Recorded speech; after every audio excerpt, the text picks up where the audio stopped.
Hi friends, welcome to my channel. చూడండి, కొత్త ఇంట్లో అయితే దేవుడి ఫోటోలు అయితే ఇప్పుడైతే సెట్ అయినాయి అనమాట. నేనైతే పూజా మందిర్ తీసుకొచ్చి పెడదాం అనుకున్నా. నేను చెప్పిన కదా ఒక సర్ప్రైజ్ అనేసి అదే, కానీ అనుకున్నాయన్న అయితే కానీ చాలా చిన్నగా వచ్చిందనమాట. అందుకోసం అయితే ఇంకా నేను అదైతే పెట్టదలుచుకోలేదు. ఇంకా సెల్ఫీలనే పెట్టిన తర్వాత ఇంకా చేయించుకుందాం అనేసి అయితే మొత్తానికి అయితే పూజ చేసినాం. ఈరోజు అయితే మంచిగా అనిపించింది. ఇన్ని రోజుల పూజ అన్నీ తీసి కవర్లో పెడితే ఎట్లనో అనిపించింది అనమాట, మంచిగా అనిపించలే. ఇంకా మొత్తానికి అయితే ఎక్కడైతే సెట్ అయినాయి. ఇటు సైడ్ అన్నీ అయితే బట్టలు వచ్చినాయి. ఫస్ట్ టైం నా వీడియో చూస్తే లైక్ చేయండి, షేర్ చేయండి, సబ్స్క్రైబ్ చేయండి. ఈ మధ్య అయితే నేనైతే ఫుల్ వీడియోలు పెట్టుడే మర్చిపోతున్నా. ఆ బద్ధకానికి ఈ రూమ్ మారిన దానికి ఇంకా సూపర్గా అయితే సరిపోయింది. ఇంకా వీడియో కూడా ఏం తీయాలో అర్థం కావట్లేదు. ఇట్లనో టీవీ సెట్ చేయించినాం, మళ్ళీ వైఫై పెట్టించుకున్నాం. ఇంకెక్కడిదక్కడైతే ప్రస్తుతం అయితే సెట్ అయింది. యువతల సైడ్ అయితే ఇంకా ఫ్లోరింగ్ చేయాలి, అట్లనే బయట సైడు పెయింటింగ్ కూడా వేయాలన్నమాట. మెయిన్ కావాలనుకున్న వాళ్ళకైతే మొత్తం అయితే రెడీ చేసి అయితే ఇచ్చారు. ఫస్ట్ టైం నేను టెర్రస్ పైన ఉండటం. టెర్రస్ పైన అంటే అందరూ అనుకుంటారు రేకులలో ఉన్న స్లాబ్ ఉన్న ఇల్లే అనమాట. కానీ మేము స్లాబే. టెర్రస్ పైన చాలా రూమ్ అయితే పెద్దగా వచ్చింది. కింద డబల్ ఎట్లుందో అదే వచ్చేసి పైన సింగిల్ వచ్చిందనమాట. గిన్నెల స్టాండ్ కూడా అయితే అయితే అన్నీ కొట్టించుకున్న, టీవీ సెట్ చేయించుకున్న, ఇండోర్స్ కూడా వచ్చినాయి. ఇండోర్స్ వచ్చినాక ఇవన్నీ సెట్ అయినాక వీడియో తీయాలని ఇన్ని రోజులు అయితే తీయలేదు. అందులో ఓపిక లేదనమాట. మధ్యలో పెళ్ళికి పోయి అక్కడ పోయి ఇక్కడ పోయి సాల్ అవుతుంది. మొత్తానికి అయితే రామ్ అయితే మనీ ప్లాంట్ తెచ్చిండు. ఈ మనీ ప్లాంట్ని ఆడబెట్టాలా నేనైతే ఇల్లంతా తిప్పిన అనమాట. ఆడకాసేపు పెట్టిన. రామ్ అంటుండే ఇంకా అది మార్చుకుంటూనే ఉండి ఇంకా నైట్ అంతా ఇంకేంది తిత్తోలేతి అన్నాడు. నేనైతే ఇంకా వీడియో తీసేటప్పుడు ఇంకా ఆడుకొచ్చేపు అయితే పెట్టుకుంటున్నా. ఇంకా వీళ్ళైతే సీరియల్ అయితే ఇంట్రెస్ట్ చూస్తారు. ఎట్లయినా టీవీ ఉంటే ఒక 10 మంది ఉన్నట్టే అనమాట. 10 మంది ఉన్న గొడవ అవుతుంది ఏమో, కానీ టీవీ ఉంటే ప్రశాంతంగా ఉంటుంది. ఎట్లయినా 10 మంది ఒక్కడుంటే గొడవ తప్ప ఇంకేం ఉండదు. అదే టీవీ ఉంటే నిమ్మలంగా అయితే టీవీ చూస్తారు. ఎక్కడోళ్ళు అక్కడైతే నోరెళ్ళ పెట్టిర్రు. ఇంకా నేను పూజకు అన్నీ రెడీ చేస్తే రామ్ అయితే దీపం పెట్టి అయితే ఇంకా ప్రశాంతంగా కూర్చొని రామ్ కూడా అయితే సీరియల్ అయితే చూస్తుండు. ఇంకా ఎట్లుందో చెప్పండి నా పూజ మినీ బ్లాగ్ ఎలా ఉందో, అట్లనే మేము ఇప్పుడు వచ్చిన రెంట్ ఈ ఇల్లు కూడా ఎలా ఉందో కామెంట్ పెట్టండి. మొత్తం అయితే ఎక్కడికక్కడికైతే వాస్తుకు అయితే ఉన్నాయి అన్నారు. సజ్జ అయితే ఒకటే వచ్చింది. ఇప్పుడు దాకా నేను ఏడున్నా 2 సజ్జలు వచ్చినాయి. ఈసారి అమ్మో నా సంతకు ఒకటే సజ్జ వచ్చింది. ఫస్ట్ రోజు అయితే అనుకున్నా వామ్మో నాకైతే ఈ రూమ్ ఏమి నచ్చలేదు. ఒక్కొక్క 2 రూమ్లలో ఉంటున్నాయి. ఈ సామాన్ సరిపోట్లే, ఈ ఒక్క రూమ్లో ఏం సరిపోతుందో నాయనో అనుకున్నా. కానీ సెల్ఫులు చాలా పెద్దగా వచ్చినాయి ఉండ. అక్కడ దెబ్బ అయితే సెట్ చేసిన. ఇల్లంతా బాగానే ఉంది. నా మొహం చూడండి ఎట్టుందో. సెట్ చేసి అయితే మొత్తానికి అయితే తెలిసిపోతాను. 4th ఫ్లోర్ పైన అంటే మాటలా ఇంకా ఊహించేదే లేదు. నేను ఎటుపోయినా గడ్డలు ఎక్కకుండా ప్రశాంతంగా కింద రూములు చూసుకోవాలనుకుంటే గడ్డలు ఎక్కేదే కాదు, 4వ ఫ్లోర్లు ఎక్కుడు కూడా అయ్యింది. ఇంకా డబల్ అయిపోయింది అనమాట. అందుకే ఎక్కువ ఆశపడొద్దు. రూమ్ అయితే బాగుంది కానీ ఎక్కుడైతే కొంచెం కష్టం అనిపిస్తుంది. ఇంకా అవన్నీ ఎక్కడెక్కడ చదివి తానం చేసి ఇంకా రేపు పొద్దునే అయితే మేమైతే చెరువుగట్టు అయితే వెళ్ళాలనుకుంటున్నాం. అందుకోసం అయితే నేను ఇంకా టమాటా పచ్చడి, చపాతీలు అవన్నీ అయితే రెడీ అయితే వేసుకుంటున్నా.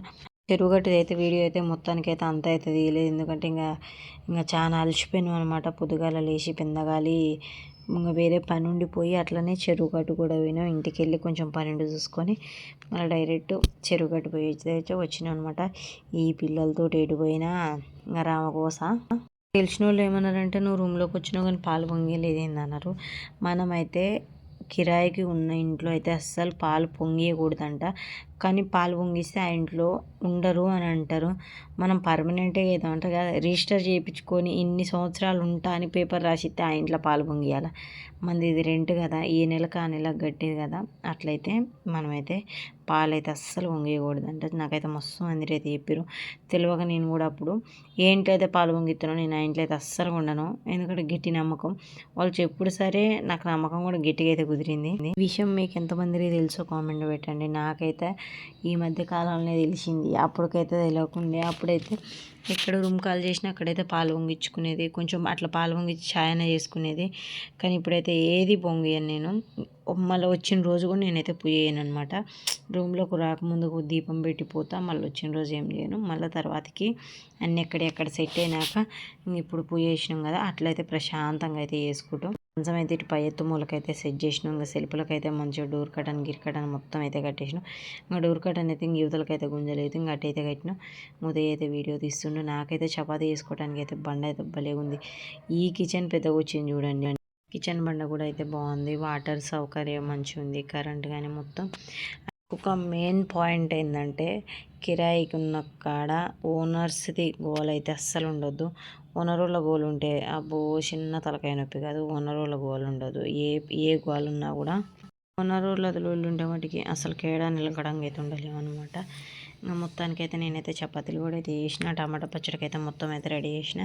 ఇంకా మా వాళ్ళకైతే నోరు ఊరుతుంది, మమ్మీ ఏంది ఈ టైం టమాటా పచ్చడి చేస్తుంది, మమ్మీ బయట చలి పుడుతుంది, కొంచెం వేడికి ఏమన్నా తినాలని ఉందని అయితే మా వాళ్ళు బిస్కెట్ ఎత్తురు అనమాట నాకు. అంటే ఇంకెట్లయినా చపాతీ ఎత్తుందిగా పెట్టిద్దిలే అనేసి అయితే నేను అన్న రేపు పొద్దున కోసం అన్న, రేపు పొద్దునే నేనే తినాలి కదా, ఒకటి తగ్గించి నాకు ఇచ్చేసే మమ్మీ అని ఉదయ్ అయితే అంటుండు. ఇంకా నేను ఉదయ్ యశ్వి అయితే మనకి అందరి కోసం అయితే మళ్ళీ పిండి కలిపి అయితే చపాతీలు అయితే చేసిన. ఇంకోటి ఏంటంటే అన్నున్నోడికి అన్నం ఉండదు, అన్నం ఉన్నోడికి ఏం ఉండవు అన్నట్టు ఉందన్నమాట పరిస్థితి. ఒకటి చేయబోయేదో ఇంకొకటి అయినట్టు కొన్నిసార్లు పరిస్థితులు అయితే మొత్తం తిరగల మరగలవుతాయి అనమాట. కొంచెం ప్రశాంతంగా ఉందనుకుంటే ఇంకేదో ఒక తిప్పలు వచ్చి అయితే పడుతుంది. అందుకే కొంచెం నలుగురు నోట్ల పడొద్దు. నలుగురు నోట్ల మా అమ్మ అయితే ఒక మాట అంటదని చెప్పిన కదా, నలుగురు నోట్లో పడితే నాశనం అయిపోతారు. అందుకే కొద్దిగా నలుగురు నోట్లో పడకుండా నిమ్మలంగా బతకాలని అంటారు. మనకైతే ఆ నిమ్మలంగా బతుకుడైతే రాదు. ఏది తీసుకొచ్చి వీడియోలో పెట్టుడైతే చమ్మ ఉషాడు పోయిందిరా ఆయన ఇటు పోయిందిరా అనుకుంటారు. నేను పోయేది, నేను ఉండేది, నేను తీసే వీడియోలు చూస్తారు కానీ దాని వెనక ఎంత బాధ ఉంటుందో, ఎంత ఏది ఉంటుందో అవన్నీ వాళ్ళకి తెలియదు కదా. కష్టాలను కూడా ఇష్టంగా చేసుకొని బతికితే అన్నీ బాగానే ఉంటాయి. ఏమంటారు, ఇష్టాన్ని కూడా కష్టంగా చేస్తే ఏది మంచిగా ఉండదు. అందుకే కొన్ని రోజులు కష్టం వచ్చినా ఇష్టం వచ్చినా చదువుకొని పోవాలా. ఇష్టంగా మంచిగా హ్యాపీగా ఉందని నలుగురు చెప్పొద్దు, కష్టం వచ్చిందని కూడా నలుగురికి అయితే చెప్పొద్దు. ఎందుకంటే మేము దెబ్బతిని ఉన్నాం కాబట్టి నేనైతే చెప్తున్నాను అనమాట. మన వీక్నెస్ని వాళ్ళు గట్టిగా వాడుకుంటారు. ఇది అయింది. కొంతమంది అంటారు ఊరికే చెరువు గట్టిపోతావు ఎందుకు అనేసి. నాకు ఏదన్నా బాధ అనిపిస్తే హాస్పిటల్కి ఎంత తొందరగా పోతానో చెరువు గట్టు కూడా అంతే తొందరగా పోతాను అనమాట. జ్వరం వచ్చిన హాస్పిటల్కి ఊరుకోమో కానీ మేమైతే కొంచెం ఏదన్నా మాకు బాధ అనిపిస్తే చెరువుగట్టు శ్రీ రామలింగేశ్వర స్వామి దగ్గరికి అయితే వచ్చి అట్లా నిద్ర చేయకపోయినా దర్శనమైనా చేసుకొని వెళ్ళిపోతాం అనమాట. అంత గట్టి నమ్మకం. నేనైతే ప్రతి కార్తీక మాసానికి అయితే ఇక్కడికి వచ్చి అయితే దీపం అయితే పెడతాను అనమాట. కానీ ఈ సంవత్సరం అయితే పెట్టలేకపోయినా అనేసి అయితే కొంచెం ఫీల్ అయినా. కానీ ఇంకా కార్తీక మాసం అయిపోయినాకైనా వచ్చేసిన అనమాట. మినిమం నేను 6 నెలలకు ఒకసారి, 5 నెలలకు ఒకసారి, కనీసం 3 నెలలకు ఒకసారైనా అట్లా వచ్చిపోతాం అనమాట. నేను ఎంత రాలేకపోయినా సంవత్సరానికి ఒక్కసారైనా వచ్చిపోతా. ఇంకా నేను ఇప్పుడైతే మళ్ళీ 360 ఎత్తులు దీపం పెట్టి అయితే మంచిగా పాదాల కాడ ప్రశాంతంగా అయితే దీపం అయితే పెట్టిన అనమాట. మంచిగా అనిపించింది. ఆ శివుడి పాదాలు ముట్టుకుంటే ఎంత స్వయంభూ వెలిసిన పాదాలు అంటావైతే. నేను ఇన్ని సంవత్సరాలు మీ చెరువు కట్టుతున్నా కానీ నా పాదాలు చూడలేదు. పాదాలు అంటే ఆ పైన పాదాలు పెట్టుకుంటారేమో అనుకున్నా. ఈ ఒరిజినల్ పాదాలు చూసి షాక్ అంటే షాక్ కాదు. దీపం పెట్టేటప్పుడు చూసిన ఏంటి అని అంటే ఒక ఆంటీ అయితే, నువ్వు ఎప్పటి నుంచి వస్తున్నావు అమ్మ చెరువు కట్ట అంటే, ఎప్పటి నుంచి వస్తున్నానంటే పాదాలు తెరంటే, మేము ఎప్పుడు వచ్చినా అమాసకు పున్నానికి వస్తాం, ఇంత పాదాలు చూడనీకైనా కూర్చోటానికే సందు దొరకదు, ఏడావో వెనక గుడి వెనక కూడా సందు దొరకదు. ఇంకేడొచ్చి పాదాలు చూడబోయినా నేను. నాకైతే ఈ పాదాలు అయితే తెలియకుండా ఇన్ని చిన్నప్పటి నుంచి వస్తున్న పాదాలు అయితే ఇవాళైతే చూసిన. కానీ పాదాలకి అక్కడ దీపం అయితే పెట్టినా మస్తు అనిపించింది. ఇంకొకటి ఏంటంటే మేమైతే శ్రీ జడల రామలింగేశ్వర స్వామి అభిషేకం అందుకున్నాం, ఆయన గంధం అందుకున్నాం. నాకైతే మస్తు వీడియో అయితే నా లెక్క కొంతమంది చూస్తారేమో దేవుణ్ణి అట్లా ఒరిజినల్గా చాలా మంది చూడరు, అందుకోసం అయితే కొంచెం తీసిన. ఇంకా మొత్తం వీడియో తీస్తే మటుకు నన్ను దమ్మ జాడిస్తారు. దమ్మ జాడిచ్చడేమో కానీ దవ్వుకున్న దేవుడి వీడియోలు ఎక్కువ అయితే తీయకూడదు, భయం అయిందనమాట. చూడండి కళ్ళు ఎట్లున్నాయి అంటే అమ్మో చూసినట్టే ఉన్నాయి. దెబ్బకు భయం అయితే వీడియో అయితే పనిచేసిన. నాతో పాటు మీరు కూడా దర్శనం